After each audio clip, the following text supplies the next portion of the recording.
Taylor Swift, I created the monster. Hello, I'm H.G. Tudor.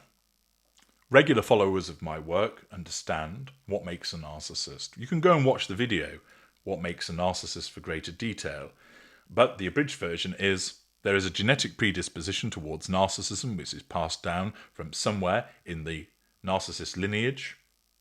Therefore, they have the genetic capability to become a narcissist, and then they are subjected to a lack of control environment, of which there are many.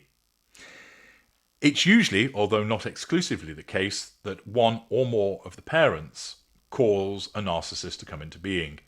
This is because they are more likely to be the one that passes on the genetic predisposition, and they are more likely, being a narcissist themselves, to inflict a lack of control environment upon that individual.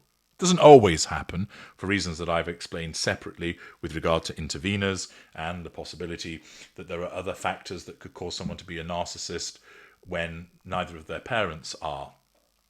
But it's clear to see that in this instance, as per the very detailed analysis of Taylor Swift's father's email, where it comes from. And here is a further example of his behaviour and conduct reported on by someone who had dealings with him years ago, which demonstrates how it was him that has created what Taylor Swift is. This is somebody that posted about a year ago on a Reddit thread in relation to Taylor Swift. The person explains as follows. I grew up on the Jersey Shore and worked at a place called the Windrift in Stone Harbour, all of high school and college. Avalon and Stone Harbour are known to be two secondary home markets for people from mostly PA and NY. The homes are expensive. You can't find anything less than $2.5 million on the islands now, and those are teardowns. $3.5 to $5 million is the average home price in 2024. I grew up in a neighbouring town and pretty much only served extremely wealthy people at this restaurant. It's right on the beach. One day in the summer of 2004, Scott Swift, Taylor Swift's father, and his family, and I guess friends, came into the restaurant and wanted to sit on the deck. Us servers used to have a rotation on who would be taking the deck that day. The deck was the coveted spot, because you got all of the tables to yourself. It had the best view, so people wanted to be up there, and you had your own bartender to work with solo. That day, it was my turn to have the deck. Unfortunately, the weather was insane. There was wind and non-stop rain.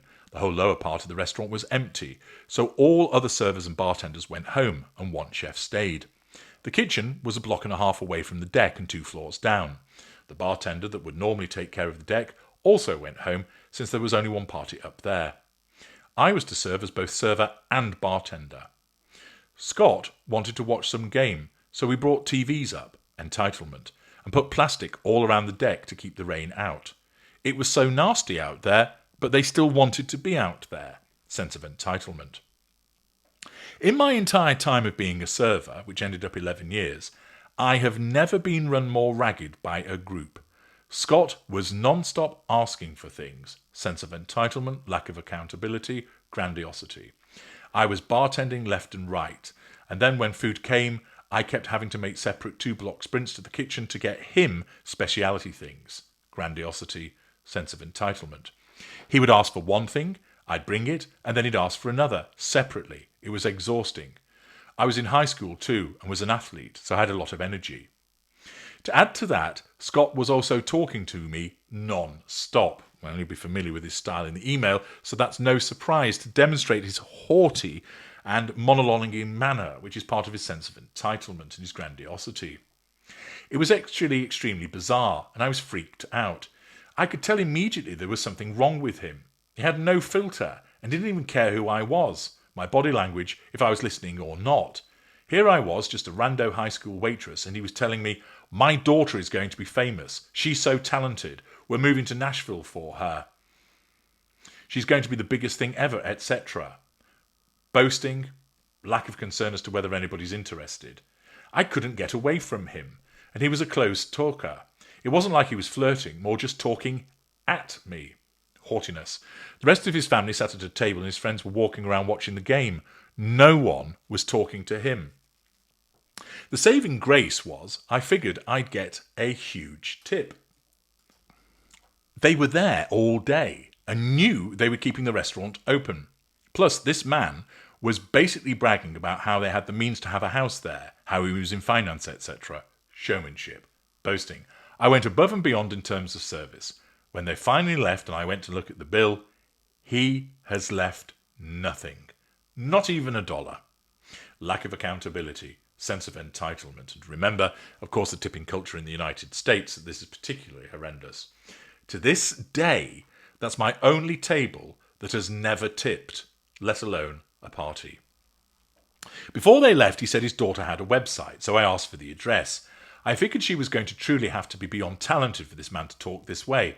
I'm a singer, and I'm super into vocalists, so I was intrigued to listen. I guess I didn't have a cell phone back then because he wrote the web address on a piece of paper. When I got home, I went to the website on my desktop. All it was a picture of her, and below it was a grey MP3 bar. I played the song, and it was laughably bad. I legitimately guffawed, like, wow, this girl is never going anywhere. I hear no talent here. Joke is clearly on me, because as we can see, Scott has stopped at absolutely nothing. If he talked my ear off as a random server, imagine what he has done to everyone else.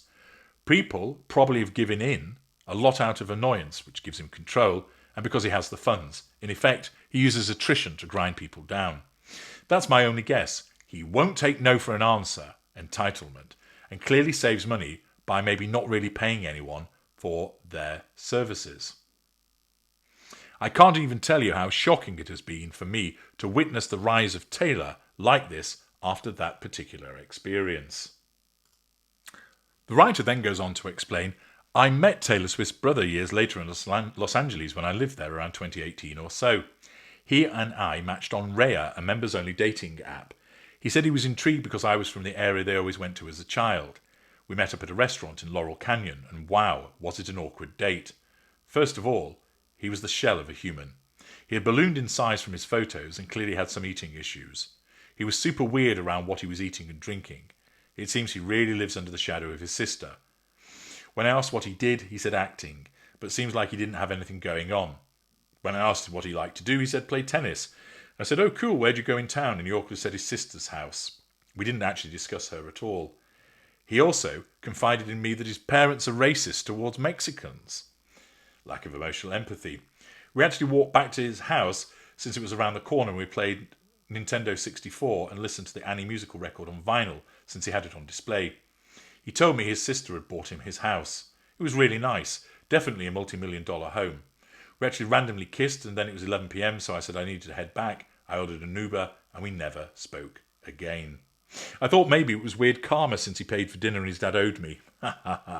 Needless to say, it was sad to see how lacking in identity it seemed. This, albeit as a small anecdote, would be demonstrative of how Taylor was seen as a golden child and her brother was left behind, scapegoated, forgotten about. Thus, these anecdotes from this particular individual, I'll leave it up to you to determine the legitimacy of them, but the level of detail suggests that there is legitimacy as to what they're reporting, once again demonstrates that it's little surprise that Taylor Swift turned out the way she did when she had this man as her father. I'm H.G. Tudor. Thank you for listening.